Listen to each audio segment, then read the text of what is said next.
na sinalubong kanina ng mga Pinoy ang Philippine Dragon Boat Federation team na nag-uwi ng 5 gold at 2 silver medals mula sa World Championship sa Amerika. Mismong si Pangulong Noynoy Aquino nagbigay sa kanila ng Presidential Citation at nangako ng suporta sa susunod pa nilang kompetisyon. Nagpapatrol si Dayan Castillejo.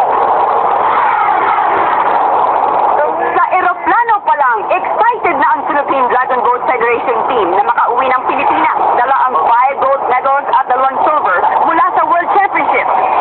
Tuwan-tuwa ang mga paddlers dahil sa eroplano pa lang, pinalakpakan na sila ng mga ibang pasaherong Pinoy. Sulit daw ang lahat ng training at pagpupursige nila. Alas 3:40 ng umaga, lumapag sa Maynila ang Philippine Airlines flight sa kaya mga world champions. At sa airport pa lang, nagsimula na ang hero's welcome para sa koponan. Si NAIA General Manager Jose Honrado mismo ang sumalubong sa team.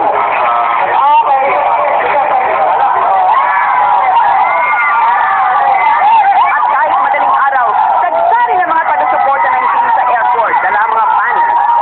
Ang iba ay mga paddlers mula sa ibang Dragon Boat Club. Mula airport, diretso sa Century Park ang team para sa live guesting sa umagang kay ganda ng ABS-CBN.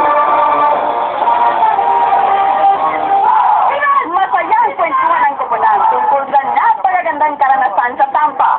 Lalo na ang suportang natanggap mula sa Filipino community sa Florida. Sobra